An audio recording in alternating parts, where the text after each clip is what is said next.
भाई साहब, एक बड़ा सवाल उठ रहा है इन दिनों। पुलिस ने 1 लाख ग्रामी गिरधारी लोहार की इनकाउंटर में मार गिराया है, लेकिन अब उस पूरे काउंटर पर कुछ लोग सवाल उठा रहे हैं। इस पर आपकी क्या प्रतिक्रिया होगी? देखिए, ये तो शुरू से होता आ रहा है।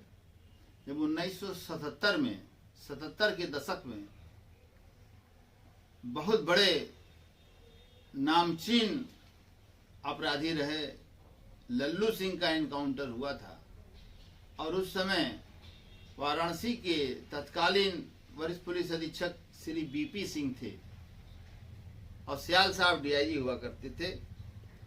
तो उस समय भी ये सब बातें हुई थी।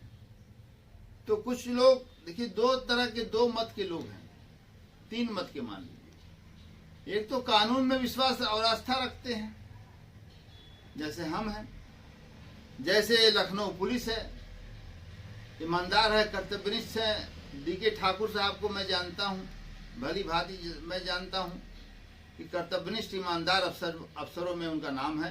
जैसे अमिताभ यश साहब का नाम है, जैसे अमिताभ ठाकुर साहब का नाम है, जैसे श्री एसएन सावत एडीजी लखनऊ का नाम है, और तमाम ऐसे हमारे जाबाज पुलिस अधिकारी हैं, आईपीएस जिनका नाम है, तमाम ऐसे इंस्पेक्टर दरोगा सीओज भी हैं जिनका नाम है। तो गिरधारी लोहार को आपको मालूम होगा, मैंने 25 दिन पहले जब अजीत सिंह हत्याकांड के तुरंत बाद मैंने स्टेटमेंट दिया था और मैंने गिरधारी लोहार को चप्पल मारा था कोडों पर। तथा कथित 5 फर्जी राजपूत नेता जो अपने को कह रहे थे कि सरकार हम बनाते हैं, सरकार हम बिगाड़ते हैं, मैंने उनको अभी मुंह बिगाड़ दिया चप्पल मार के। खैर, गिरधारी लोहार क्या जो इनकाउंटर हुआ है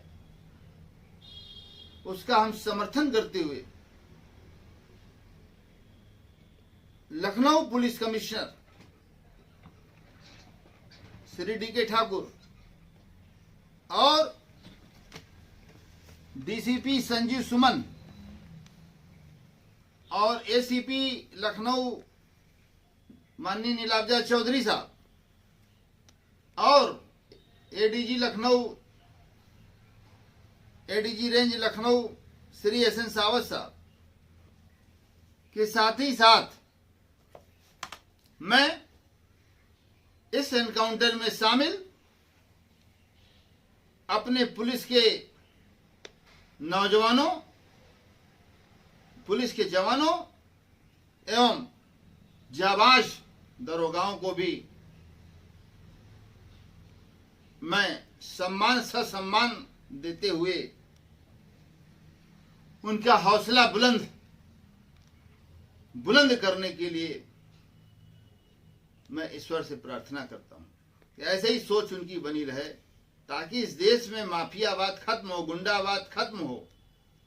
गुंडागर्दी इस कदर है, चरम पर है, अधिकारी नहीं मिल रहे, हिम्मत नहीं जुटा रहे हैं। एक बात और बहुत महत्वपूर्ण है कि एक के बाद एक शूटर मारा जा रहा है, किट्टू मारा गया, फिर अब एकदम लेटेस्ट में गिरधारी लोहार मारा गया, लेकिन अपराध कम होने का नाम नहीं लेता है। क्या कारण लगता है? जी, आप ये कह लीजिए कि अब जो है, जैसे सेना में भर्ती है, पीएससी में भर्ती है, बीएसएफ में भर्ती है, सीआरपीएफ में भर्ती है, पुलिस में भर्ती है रंगरूटों की, उसी तरीके से अब ये भर्ती हो रहा है। अच्छे शूटरों को, 2 हाथ से गोली चलाने वाले शूटर को 2 लाख रुपया प्रति माह दिया जा रहा है। इतना तो आर्मी में नहीं दिया जा रहा है, बीएसएफ सीआरपीएफ में नहीं दिया जा रहा, पुलिस में नहीं दिया जा रहा है। तो ये भर्ती है। जब देश के नौजवान जो है आर्मी में भर्ती होने जा रहे हैं, सीआरपीएफ बीएसएफ में भर्ती होने जाते हैं, आतंकवादियों के हाथों मारे भी जाते हैं, तो वो कफन बांध लेते हैं अपने गरीबी, अपना परिवार चलाने के लिए, रोटी रोजी चलाने के लिए वो आर्मी में चले जाते। एक जमाना था 50 साल पहले, आर्मी में लोग अपने बच्चों को भेजते नहीं थे। आज शौक से जा रहे हैं लोग, मतलब लाइन पे लाइन लगी पड़ी है। तो उतना तनख्वाह तो आर्मी की नहीं है। 2 लाख रुपया महीना, 2 पिस्टल, और अगर एक हाथ से चलाने वाला गोलीबाजी करने वाला है तो 1 लाख रुपया इनाम, 1 पिस्टल, 2 लाख रुपया पगार, 2 pistol, automatic 2 pistol, China star 9mm 14 round की और 8 राउंड की भी आती है। ठीक है। तो अब इसके बाद पहले तो बाइक दिया जाता था, अब कार दिया जा रहा है, स्कॉर्पियो लोगे चलो। एक मैनेजर बकायदा इनका है, एक कमांडर इनका है, पूरा खेल है। मारने वाले कारपोरेट कल्चर की तरह अपराध जगह संचालित हो रहा है। हाँ, पूरा कारपोरेट की तरह जो है संचालित हो रहा अपराध जगत। और मैं कहना चाहता हूं कि गिरधारी लोहार के जैसे शूटर के मरने से कुछ नहीं होगा। आखिर एक लोहार आदमी जो है, एक जो है रद्दी ठाकुर के चक्कर में पड़कर धनंजय सिंह के और हत्या कर दे रहा है। 100 से ज्यादा हत्या इसने किया है, मेरे नॉलेज में है। 100 से ज्यादा हत्या पूरे हिंदुस्तान में घूमकर गिरधारी लोहार से करवाया गया। और यही नहीं, रितेश सिंह बबलू हत्याकांड का भी यही, इसी ने दोनों हाथों से गोली मारा और इसी का देन था। और आज तक वो केस खुलते हुए भी नहीं खुल पाया, क्योंकि एक तरफ धनंजय सिंह धमकी देता है जो है क्राइम ब्रांच प्रभारी, तत्कालीन क्राइम ब्रांच प्रभारी को पीछे हट जाए और उसकी ट्रांसफर कर। दूसरी तरफ सुशील सिंह जो है और तीसरी तरफ ब्रजेश सिंह है। ये तमाशा बना रखा है। लॉ एंड ऑर्डर चलेगा, कानून व्यवस्था का क्या होगा? है एक एडीजी यहाँ थे, बड़े बड़े ईमानदार थे, कर्तव्यनिष्ठ थे, बहादुर थे, अरुण कुमार झा साहब। वो भी चले भाग। उन्होंने कहा जेलों से संचालन होता है अपराध, तो जेलों में बैठे हुए जो माफिया हैं बड़े बड़े, इनका वध होना चाहिए। मैं आपके माध्यम से, और कोई इलाज नहीं है। एक गिरधारी मारा जाएगा, 10 गिरधारी का अपाइंटमेंट हो जाएगा, असलह तमाम है। 10 गिरधारी पैदा कर देंगे। ये पुलिस के लिए सिरदर्द, जनता के लिए सिरदर्द, बौद्धजीवियों के लिए सिरदर्द, सबके लिए सिरदर्द, पत्रकारों के लिए सिरदर्द पैदा करेंगे। ये पैदा कौन करता है? ये मुख्तार अंसारी जैसा आदमी, ये ब्रजेश सिंह जैसा आदमी, ये जो माफिया है, साले सरगना है, ये सुशील सिंह जैसा आदमी जो धीरे से दांव लगा के महेंद्र पांडे को पटा के बीजेपी में भाग गया है।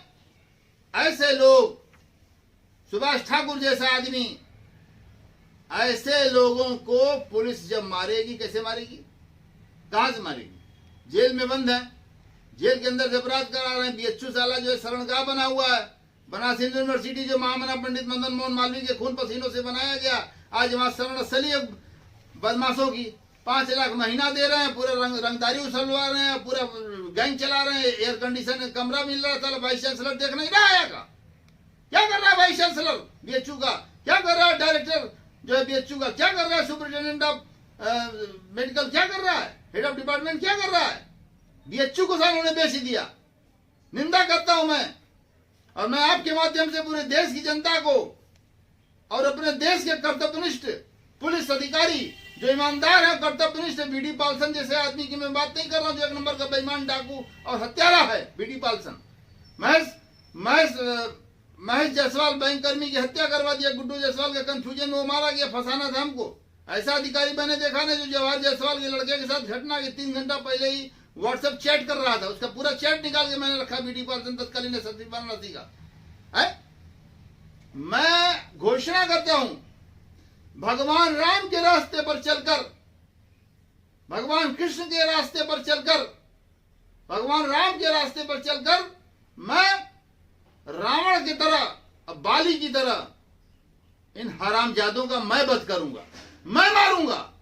और भगवान कृष्ण के रास्ते पर चलकर इस कंस को मैं मारूंगा। इन कंसों को जो जिनका नाम ब्रजेश सिंह, मुख्तार अंसारी है, जो साले मोच पत्ता देके मोच हट रहा है, ऐसी तैसी कर दूंगा, मारूंगा।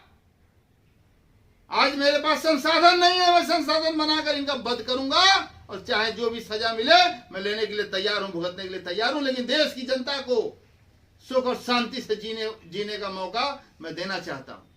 भारत के संविधान को मजबूत करना चाहता हूं। मैं उन पुलिस अधिकारियों के जज्बात को समझते हुए बताना चाहता हूं कि जो ईमानदारी से, कर्तव्यनिष्ठता से इन हरामजादों का मुकाबला किए, आज उस संड में कहीं रख दिए गए। रंजन द्विवेदी साहब ने तत्कालीन मायावती सरकार में जब विधानसभा को घेर लिया मुख्तार की गिरफ्तारी के लिए, तो डीजीपी को बुलाकर डांटा मायावती ने और कहा जाकर उसको कहो फोर्स हटावे। और डीजीपी मौके पर जाके रंजन द्विवेदी को किसी तरीके से समझाए, और दूसरे ही दिन उनको विदेश ट्रांसफर भेज दिया गया कि जाइए 3 साल का ट्रेनिंग लीजिए विदेश में। ये क्या तमाशा है? ये सत्ता का दुरुपयोग है। आज मैं कहना चाहता हूं, मैं इस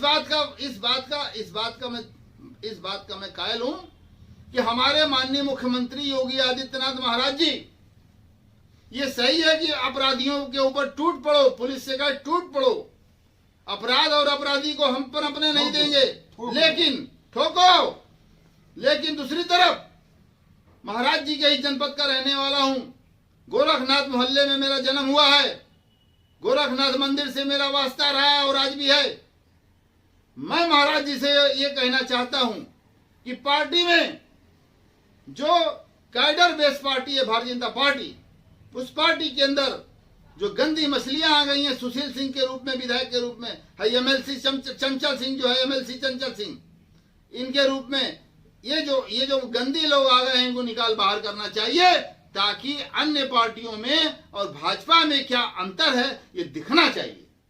और भारतीय जनता पार्टी अपराधियों की पार्टी कभी नहीं रही है, लेकिन ये तिकड़म बिछा के चले गए हैं, इनको पार्टी से निकाल बाहर किया जाए। मैंने लिखा पढ़ी, संघ प्रमुख से लेकर राष्ट्रीय अध्यक्ष से लेकर प्रधानमंत्री नरेंद्र मोदी से लेकर, हमने सबसे लिखा पढ़ी करके, और माननीय मुख्यमंत्री जी से भी मैंने लिखा पढ़ी करके मांग किया है। मैं भी भाजपा का समर्थक हूँ, भाजपा की विचारधाराओं का मैं द्योतक हूँ, लेकिन इस तरीके से अगर जो है सिर्फ एक गैंग, दो गैंग पर होगा और ब्रजेश सिंह को छोड़ दिया जाएगा, ब्रजेश सिंह के गैंग को नहीं कुछ किया जाएगा, ये क्या शांति से, तो इनको भी अशांति से पैदा करना पड़ेगा। महाराज जी लोकप्रिय हैं, कर्तव्यनिष्ठ हैं, अच्छे मुख्यमंत्री हैं, उत्तर प्रदेश के युवा मुख्यमंत्री हैं, अब बहुत ही अच्छा कार्य कर रहे हैं। बस उस अच्छे कार्य में दो अच्छा कार्य और कर दें। एक तो अपराधी जो 2-4-10 जो घुस गए हैं उनको निकाल बाहर कर दे पार्टी से, और दूसरा ब्रजेश सिंह का जेल ट्रांसफर कर दिया जाए, दूर जेल इनको भेजा जाए। ब्रजेश सिंह को पूरा 2 बजे रात तक यहाँ रंडी का नाच होता है सेंट्रल जेल में, पूरे व्यापारी पकड़ के जाते हैं, पूरा डील होता है। दाऊद इब्राहिम का भी आदमी आता है मुंबई से, वो भी डील करता है, सब डीलिंग होता है।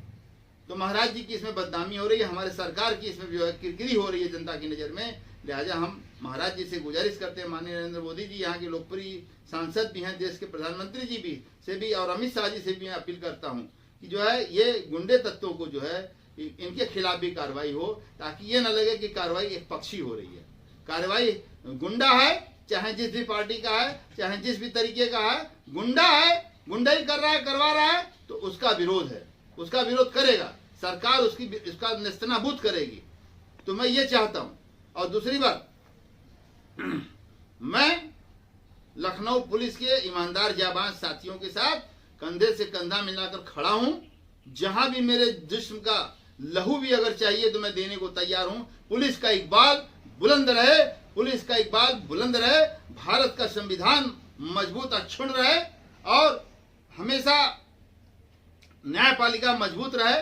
न्यायपालिका जिंदाबाद, भारत का संविधान जिंदाबाद, और हमारे महाराज जी यूपी के मुख्यमंत्री जी जिंदाबाद, और श्री DK ठाकुर जी भी जिंदाबाद, और श्री नीलाब्जा चौधरी जी की भी जिंदाबाद, ADG लखनऊ श्री SN सावत साहब भी जिंदाबाद, और आपके जाबाज पुलिस अधिकारी DCP संजीव सुमन जी भी जिंदाबाद, और आपके जो इस टीम में जो शामिल रहे हैं उनकी भी जिंदाबाद। मैं आपको बताना चाहता हूं कि पिछले दिनों ED के लोगों ने, इन्फोर्समेंट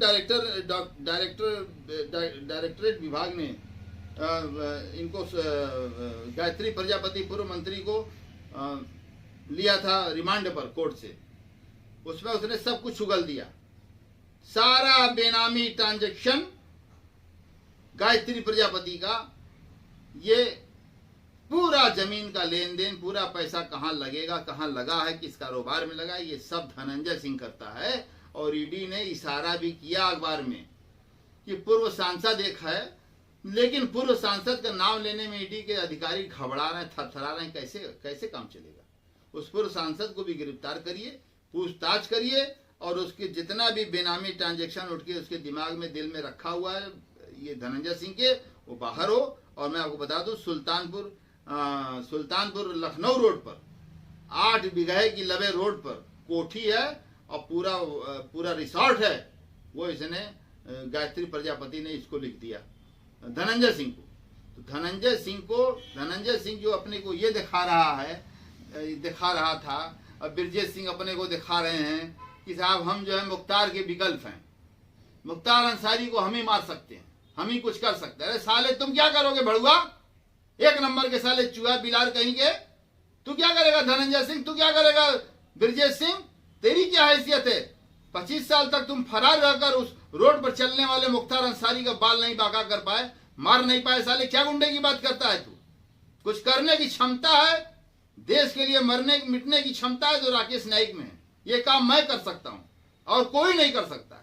मुख्तार अंसारी को भी मैं मार सकता हूं, ये आप याद रखिए, बद कर सकता हूं, ये मैं कर सकता हूं, ये भड़ुए नहीं कर सकते। ये उल्लू बना रहे हैं अधिकारियों को, ये उल्लू बना रहे हैं शासन में बैठे हुए लोगों को, ये कुछ नहीं कर सकते। ये तो भेड़ हैं, ये क्या बात करेंगे? शेर को सवा शेर ही मार सकता है। अगर वो शेर है तो मैं सवा शेर हूं, उसको हम ही मार सकते हैं और मारेंगे। और आपको बता दें, बात लंबी होती जा रही है। मैं बीडी पालसन के जमाने का एक घटना बता रहा हूं, गहराता जा रहा गुमशुदगी का रहस्य। ये अनंत शाह थे बेचारे, अंतर्राष्ट्रीय महामंत्री थे विश्व हिंदू परिषद के, अशोक सिंघल साहब के सगे भांजे। इनका लाश जो है आज 2012 से गायब है। इनकी जमीन जो है कब्जा करके जो है मुख्तार अंसारी का दाहिना हाथ जो है यहाँ पर जमीन का कारोबार देखता है। और यहाँ का बहरा प्रशासन जो है सुन ही नहीं रहा। मैं कई बार कह चुका कि खुर्शीद को गिरफ्तार करो, खुर्शीद बिल्डर को गिरफ्तार करो। खुर्शीद बिल्डर को जब गिरफ्तार करके पुलिस जो 3rd डिग्री अपनाएगी तो ये खुल जाएगा, अनंत शाह मर्डर केस खुल जाएगा, जो आज तक केवल गुमशुदगी के रहस्यों में रह गया। 2012 से इसके घर के लोग न्याय पाने की उम्मीद में घूम रहे हैं, अधिकारियों को चक्कर लगा रहे हैं, कुछ नहीं हो रहा। खुर्शीद बिल्डर जो मुख्तार अंसारी का यहाँ पर बनारस में मकबूल आलम रोड पर वीरेंद्र सिंह मंत्री के पेट्रोल टंकी के ठीक पीछे 14 बीघा में प्लाटिंग किया, केवल मुसलमानों को बेचा, मुस्लिम कॉलोनी बनाया है। उस खुर्शीद बिल्डर को गिरफ्तार करना होगा एसएसपी वाराणसी साहब को, और ये केस खोलना पड़ेगा, ये केस खोलना पड़ेगा। अनंत शाह मकबूल आलम रोड निवासी डीआईजी कॉलोनी में रहने वाले अनंत शाह की गुमशुदगी खोलनी पड़ेगी। इनके मरने के बाद मुख्तार अंसारी के दबाव में इनके परिवार ने पूरी जमीन लिख दिया औने पौने में। जो अनंत शाह लिखने को तैयार नहीं था जमीन, उस जमीन को औने पौने में इनकी पत्नी ने बेच दिया मरने के बाद। आज तक लाश पता नहीं है। वो बीडी पालसन ने इस मामले को दबाने के लिए 2 करोड़ रुपया पाया था। 2 करोड़ की अदायगी किसके द्वारा हुई थी? तत्कालीन कैंट इंस्पेक्टर अनिरुद्ध सिंह ने दिया था पैसा उठा के, और तत्कालीन एसएसपी का पीआरओ था एसपी सिंह, 1 नंबर का भ्रष्टाचारी। इंडिया होटल में इन समूह की मीटिंग होती थी, लेन देन वहां होता था इंडिया होटल में विजय जायसवाल के, और कभी कभी रमाडा होटल में मीटिंग होता था जवाई जायसवाल के। तो ये जो है, ये गुमशुदगी जो है, ये गुमशुदगी नहीं, मैं कन्फर्म हूँ, ये हत्या है। और वो जमीन नहीं दे रहा था, ये 5 बीघा जमीन इसका लेने के लिए सब हत्या कर दी, इसका लाश गायब हो गया, और एसएसपी ने केवल गुमशुदगी की रिपोर्ट दर्ज कराई। ये तमाशा है। 2 करोड़ के चक्कर में बीडी पालसन बिक गया। बीडी पालसन भी कंस मामा से कम नहीं है। ये बीडी पालसन भी जो है रावण से कम नहीं है। ये बीडी पालसन भी बाली है। ऐसे भ्रष्ट जो है, ऐसे भ्रष्ट अधिकारियों की वजह से हमारा पुलिस महकमा बदनाम होता है। और अगर पुलिस महकमा अगर जिंदा है, उसका इकबाल बना हुआ इकबाल जिंदा है, तो आज ऐसे अधिकारियों डीके ठाकुर, अमिताभ यस और आपके एसएन सावत साहब, जीएल मीना साहब, तमाम ऐसे अधिकारी हैं जिनकी वजह से, पीसी मीना साहब, तमाम ऐसे अधिकारी हैं जो, जसबीर सिंह साहब, सरदार जसबीर सिंह, तमाम ऐसे अधिकारी जिनकी वजह से, रंजन द्विवेदी साहब की वजह से आज पुलिस विभाग जाना पहचाना जाता है। और पुलिस विभाग जो है कुछ कर रहा है, उसमें रोड़ा अटकाने का काम। हाँ, मैंने आपको बताना भूल गया, इसके भाई से 10 लाख रुपया दे के गिरधारी लोहार के भाई राकेश विश्वकर्मा से लखनऊ कोर्ट में पुलिस अधिकारियों के खिलाफ इस एनकाउंटर के खिलाफ जो है, इस एनकाउंटर को एनकाउंटर जबरदस्ती बताते हुए अब 25 वकील हायर करा के, ये पूर्व सांसद धनंजय सिंह, ये साला जो है वहां पर जो है वकील खड़ा करके, और वहां पर इन लोगों का हौसला जो है वो अफजाई की जगह जो है हौसला को जो है तोड़ना चाहता है। मैं बताना चाहता हूँ, ऐसे अधिकारी हैं जो बड़े से बड़े तूफान भी इनको हिला नहीं सकते, डुला नहीं सकते। ये अपने मर्जी के राजा हैं। ये वही काम करेंगे जो कानून कहता है, कानून की परिधि के अंदर ही ये काम करते हैं ये अधिकारी, और उसके ये धन्यवाद के पात्र हैं। मैं पुनः माननीय श्री डीके ठाकुर, माननीय Shri Nilabja Chaudhary, ADG zone SN Sawat साहब और आपके DCP संजीव सुमन साहब समेत जो है तमाम पुलिस अधिकारियों को मैं जो है बधाई देता हूं। इसी तरह से आगे बढ़ते हुए अन्य जितने अपराधियों के आका हैं उनके ऊपर भी टूट पड़ें, उनका भी इलाज खोजें और उसमें हम सहयोग देने को तैयार हैं। हर तरीके से सहयोग देने को मैं तैयार हूं। मैं अपने बाड़ी को विराम करने से पहले धनंजय सिंह को अविलंब गिरफ्तार करके काल कोठरी में डाला जाए और गायत्री प्रजापति का जितना बेनामी ट्रांजैक्शन धनंजय सिंह के नॉलेज में धनंजय सिंह ने कराया है, ईडी गिरफ्तार करे। लखनऊ पुलिस भी इसके लिए जो है FIR दर्ज करे। मैं FIR देने को तैयार हूं और इसमें जो है कार्रवाई करे। अभी गायत्री प्रजापति को ये जो है राम मनोहर लोहिया, लखनऊ के राम मनोहर लोहिया में भर्ती कराने के नाम पर 2 करोड़ ले लिया कि आप वहां सालों पड़े रहेंगे, इसी में कोई दिक्कत नहीं है। लेकिन जब हमारे महाराज जी को मालूम हुआ, हमारे शासन प्रशासन के अधिकारियों को मालूम हुआ, दूसरे ही दिन डिस्चार्ज कर दिया गया गायत्री प्रजापति को। अरे 2 करोड़ ले भारी हो गया। इस साला 1 नंबर का कमीना है, चाहिया है। धनंजय ने बजरंगी हत्याकांड करवाने के लिए भी ब्रजेश से पैसे लिए थे। हाँ, धनंजय सिंह ने जी हत्या कराने के लिए मुन्ना बजरंगी की हत्या कराने के लिए 50 लाख रुपया ब्रजेश सिंह ने दिया था। 50 लाख रुपया। लेकिन 120 में कहीं ब्रजेश सिंह नहीं आए, कहीं धनंजय सिंह नहीं आए। मन बढ़ता जा रहा है सालों का। अब इतना मन बढ़ गया है ये DIG, IG, DGP सब पर मुकदमा करें। क्या चाहते हैं ये? हाँ, साले चप्पल मारूंगा धनंजय सिंह तुम्हें, अब ब्रजेश सिंह तुम्हें भी साले मारूंगा। अपनी माँ का दूध पिया साले, भीड़ के देख राकेश नाइक से तुझे मालूम हो जाएगा कि हाथों में तपिश कितनी है, पंजों में ताकत कितनी है। हाँ? गुंडागर्दों की मैं मुर्दाबाद करता हूं और इंसानों का समूल नष्ट करना है। हमारे पुलिस के अधिकारी, जाबाज अधिकारियों की पोस्टिंग हर जगह पर हो गई है, महाराज जी ने कर दिया है। बस यही है कि सारे लोगों के खिलाफ कार्रवाई एक नजर से किया जाए।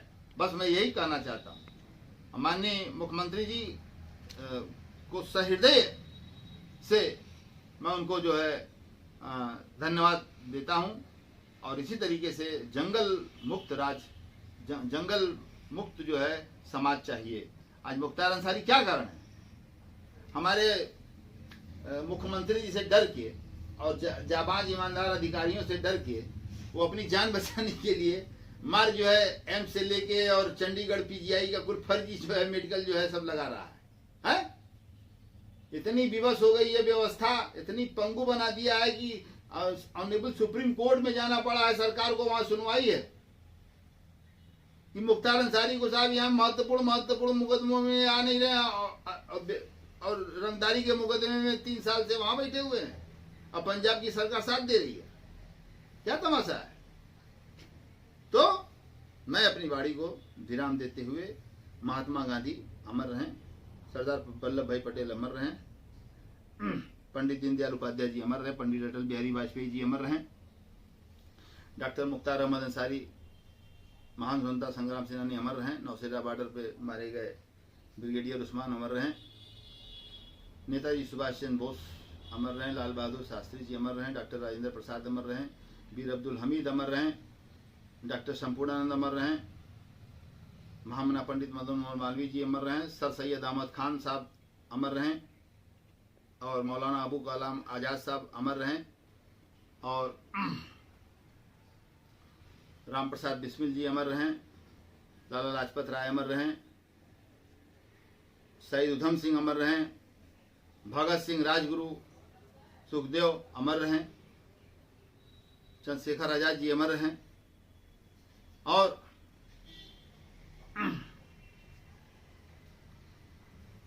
एक 2 लाइन है इनके सम्मान में। हमारे देश के सैनिक जो सरहदों पर मारे गए हैं उनके लिए वो भी अमर रहें। जो किसान आंदोलन में बेचारे मर गए वो भी अमर रहें, किसान भाई भी।